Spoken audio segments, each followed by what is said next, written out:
Howdy everyone, this is Tricia and welcome to my channel. I am very happy to say I've reached 5,000 subscribers. For me, that is a very overwhelming amount. I never thought that I'd even have 1,000. So I'm very happy and very grateful to all of you who are now subscribed and those of you who are now watching.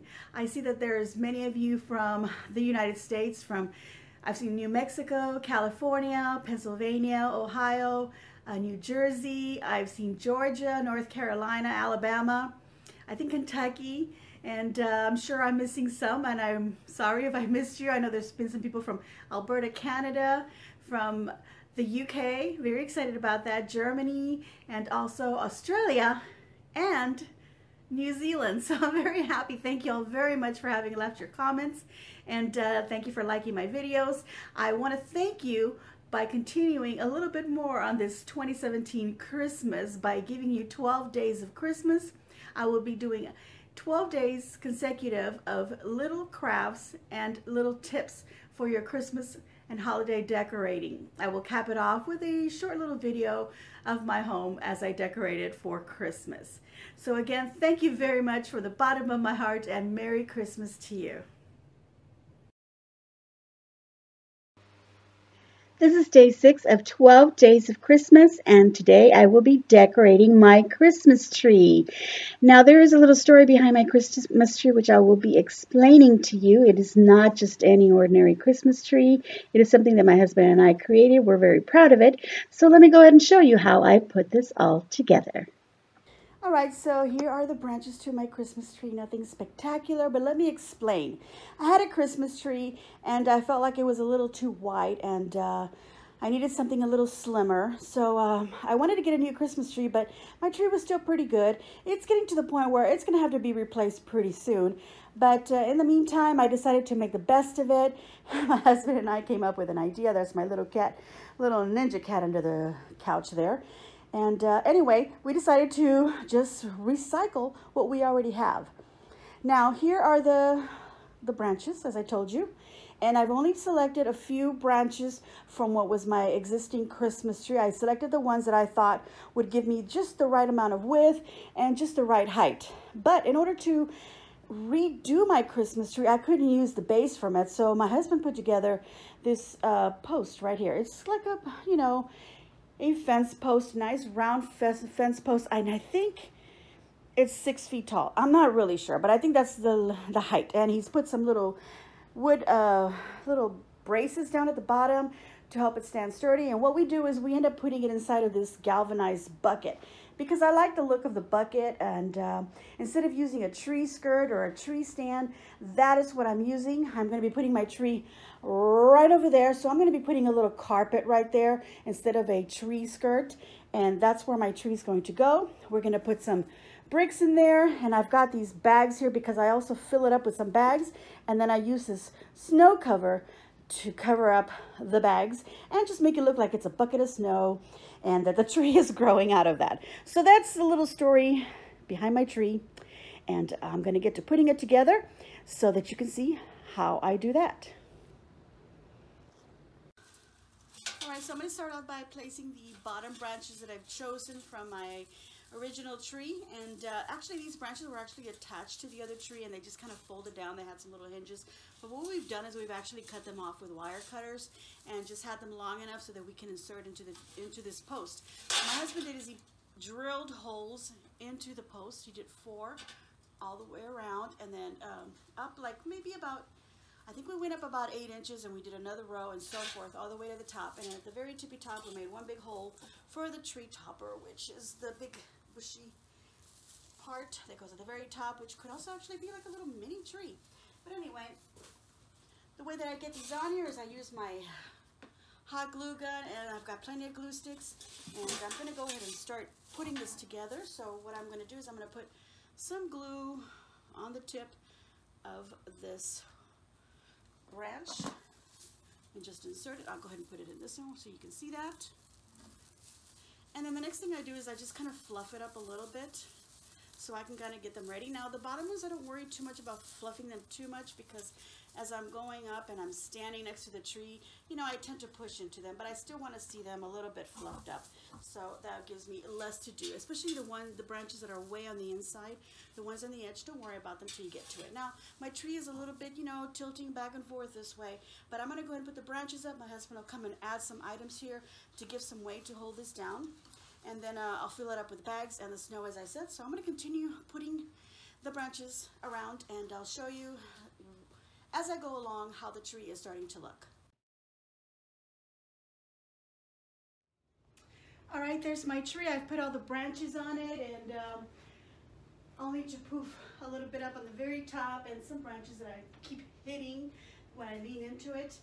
The next thing I'm going to do is put on my lights. Now normally on a Christmas tree, I like to put my lights going up and down, but that's if I have like a really bushy tree. And the reason that I do that is because it's a lot less hassle than wrapping the lights around. And also when I remove them, I can just go up and down, and it's so much easier than walking around the tree numerous times.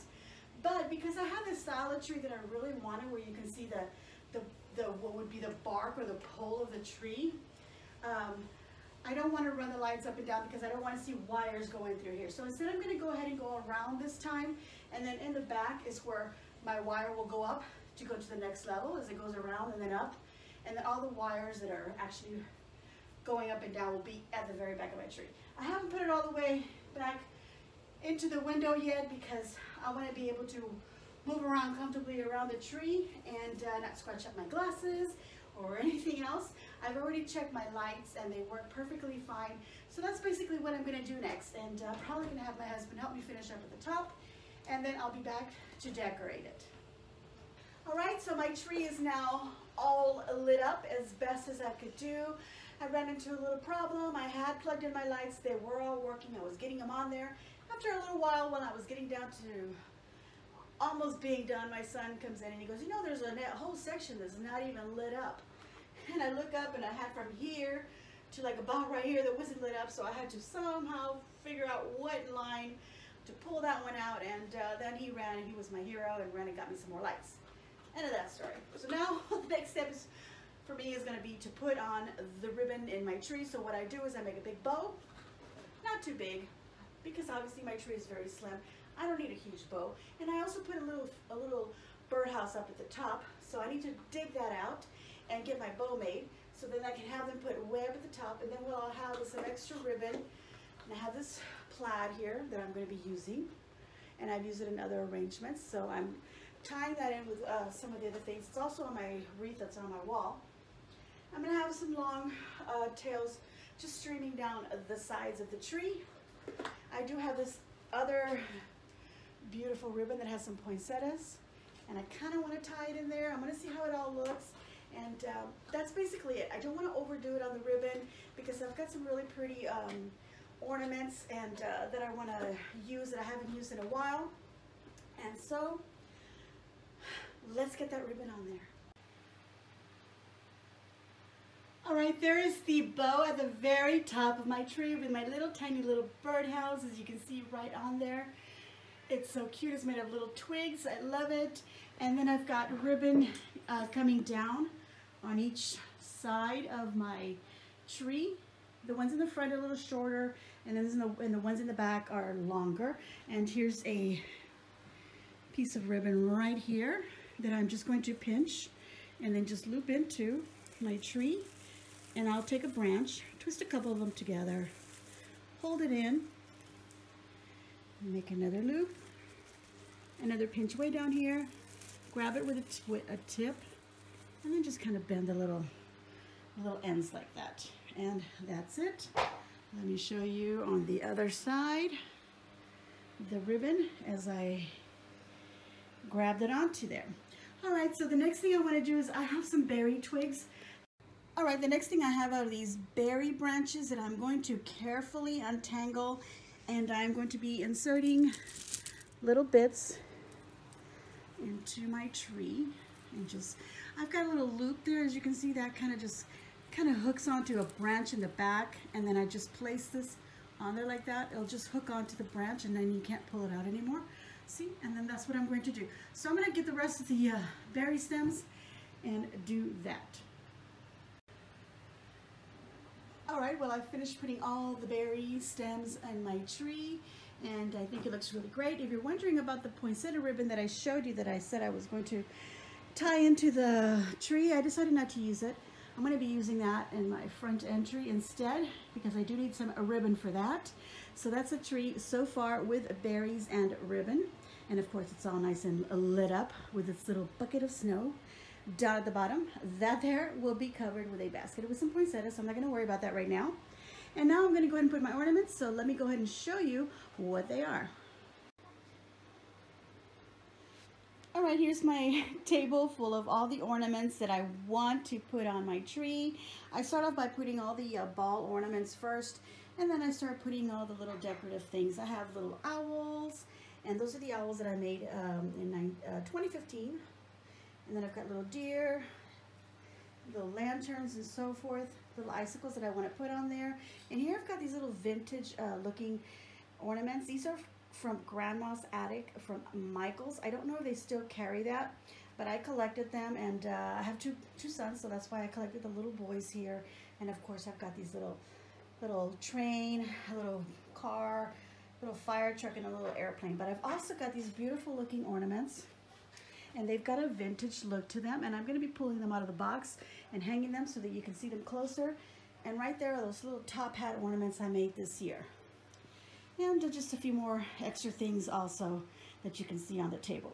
I'm going to start off, as I said, by putting on my ball ornaments. So the first ornament will be one of these ball ornaments. All right, so I take these solid ornaments that are not very ornate, and I tuck them in deep into the branches of my tree. There we go. And those go way inside of my tree. And then the more ornate ornaments will go on the outer branches. So I'm just going to push that in a little bit more and then go ahead and finish putting all the other ones just like it into my tree.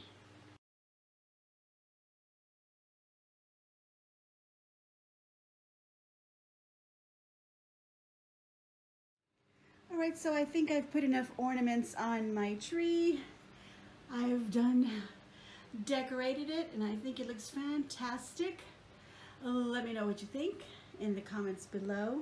Make sure you leave a nice comment. Give me a big old thumbs up. And you know what? If you haven't subscribed, please subscribe.